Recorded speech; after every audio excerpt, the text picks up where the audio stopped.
Okay, let's have a look at some charcoal.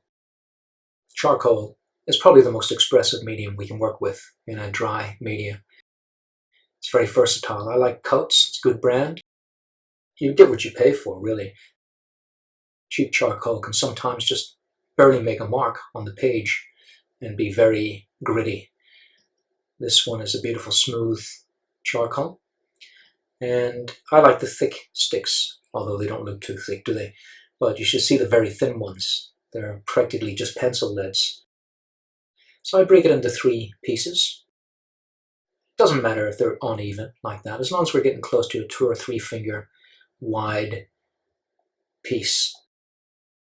Now they come all bent and rolly because they're organic, and so I get a sandpaper block.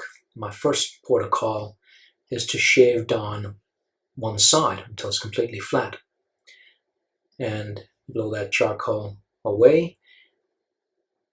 And charcoal can get everywhere, so you've got to have a lot of tissue nearby to wipe your charcoal sticks on, because if you sharpen it like this and make a mark, it's a big black dirty mark.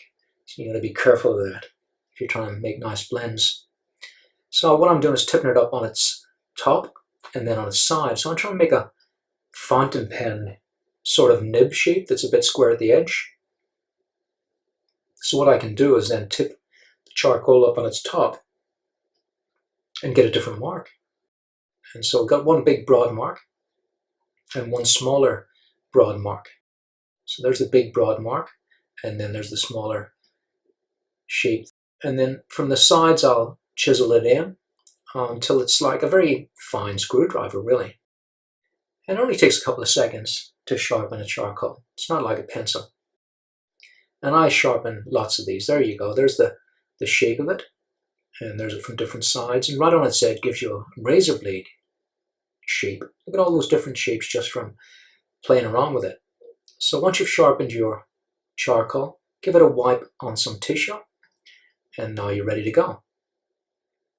Now you can fix these drawings all the way through with fixative and have a layer system, but I tend not to do that. I like to keep it as live as possible, meaning that I can move it around. So what I'm going to do here is just test the charcoal, and I advise all my students just before class to have all their charcoals shaved and shaped and have many sizes. I tend to work with just this one size, the thick, and you can see the thin edge there. And so I get my students to basically get a big piece of newsprint and test out all the different curves and shapes they can make with that. And I'm using my gestural hand here so that I can rest my fingers on the board all the time. And that gives me a complete control, like an ice skater, of this medium. You see how black my finger is on the side. Now your hands can make a greasy mark on the paper, and if you're the kind of person that gets irritated by this kind of stuff, then you can wear gloves. But what I tend to do is actually rub the charcoal into my hands, and that stops any grease coming from your hands onto the paper. So I like to just work with just my flesh, and I'm very lucky not to have any irritation from this. But look at these beautiful marks we can get, and by working with a gestural hand, I'm drawing all the way from my shoulder down to the elbow to the wrist, and each length of those tools, the arm and the hand and the wrist, is giving me a separate pivot.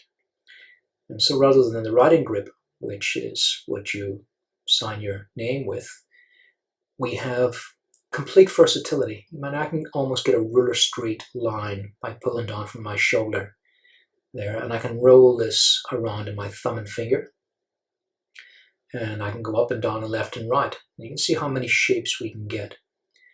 And by doing this on a scrap piece of paper beforehand, you're already getting a feel for where we're going to go with expression, rather than just get straight into your drawing and be all tight and hindered by the fact that your rust is well set into your hand from not drawing, say, for a few hours the day before, or worse still, a week or a month. Already I'm feeling the confidence of this, and you will too. So it's not a waste of time. It actually speeds up your process as you go along. So try that out. It's newsprint we're working on all the way through here. And what I do with the newsprint is clip it on each side with bulldog clips and flatten it out until I got a pristine surface, which is really as cheap as chips, because this is the kind of paper you wrap your fish and chips in. So you have this beautiful surface. And the newsprint isn't archival, but I still get collectors buying my newsprint drawings, and I let them be aware of the fact that, the sun can fade it to yellow, and eventually it'll deteriorate if you're not taking care of it. So you've got to put it behind UV glass to protect it. There's some newspapers still around from 400 years ago. Anything can be protected, and technology in the future probably be able to preserve newsprint completely. Now, on the left, what I have is one of my study sheets, and I recommend that you use your study sheets and copy them and draw them over and over. You take a screenshot of that, or if you're in my classes, I provide them as PDFs or images. And so whatever method you use to copy this, do it. These are great resources. I've spent a lifetime refining them, and they really help me. Hopefully they'll help you too. So what I'm doing is a three-quarter view based on the knowledge of what we're looking at on the left there. And on the left we have really an invention. It's an invention of what bones look like to me, especially that orbicularis oris bone, that orbital bone around the eye. That seems from certain angles sometimes to be separate bones, but it's really just the one with sutures all the way through it. Nature's sutures, that is. So I'm feeling those eyes as how you would feel sunglasses rested on your face. Aviator sunglasses, that is. And that's an easier way for me to think than to try and draw a complicated eye socket. And with those little mnemonics, and that's what a mnemonic means, it's a strange way to remember something. You could almost think of the glasses being upside down, for instance, and attaching near the lower part of your ear to get that zygomatic arch. So the zygomatic bone is a big player on the face, especially in old people. In fact, if you understand the skull, which I'm drawing here simply, then you'll be better able to draw an older person. Because as we get older, the skin gets thinner, the muscles, they start to deteriorate, and we end up seeing the skull very clearly through the thin skin.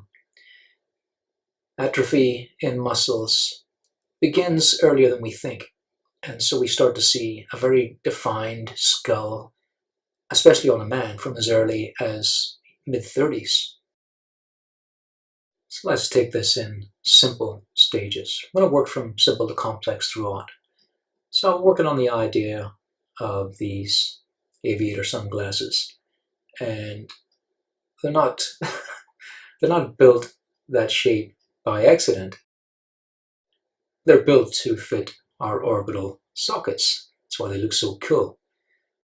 Make you look like you are a skull in certain light. Knowing what's underneath is as important as what's on top, especially when it comes to the face, because the face is mostly structural bone. There's not much moves on the face apart from the jaw. Everything else is pretty solid. We can wink a little, and we can close our eyes, and we can wiggle our nose a bit, but basically the bone is solid apart from that jaw. So we can turn the head in many different directions and still have a good feel and a good way to fit this stuff on using structure. Now the zygomatic arch is what I'm looking at here, and the maxilla is the front part that goes all the way up to the side of the nose. And that big structure is a complicated thing because it goes behind the eye and in front of the eye. So the bones and muscles, strangely named as they are, nearly always explain what's underneath, especially if you speak Latin, and they're almost literal. But the socket around the eye is the orbital socket, orbital ridge, and the muscle around the eye is the orbicularis, oculi, and that, you can almost hear I in that, can't you? Orbicularis oris is around the mouth, so orbicular means orbit. and we have lots of orbital muscles. Now, working on this socket is key to fixing the eyes in place and showing already, even within the skull, that we can see a concerned look there, because the depressor muscles all fit in there. The corrugator muscles between the eyes, for instance, they help us frown, and the muscles that lift the mouth up, the grimace muscles, are all coming off that zygomatic arch. They're called the levator muscles. And there's some levator muscles coming off the nose, the nasal levator muscles, all going down to the lips. I'm just knocking in those shadows, and if you squint your eyes, you can see that's someone wearing sunglasses, aviator sunglasses. Now, I like to know where the nose is that we breathe through. And if you look at my drawing on the left there, you can see that it's way up high on the bridge, and that's the point where noses change. We can get a lot of difference in noses beyond that point. And we'll talk about that later as we get into a longer drawing. But for now, I want to look at these bones. That's the mentalis on the front, our chin. Look at the shadow dropping down from the zygomatic arch. So that arch actually is an arch. You can put your finger underneath there, and the jaw fits underneath it and moves around on a socket. Underneath that zygomatic arch is the temporalis muscles, which is your temple. So when you chew gum, put your finger on your side of your head and you'll feel those muscles move, and they're actually attached to the front part of the jaw inside.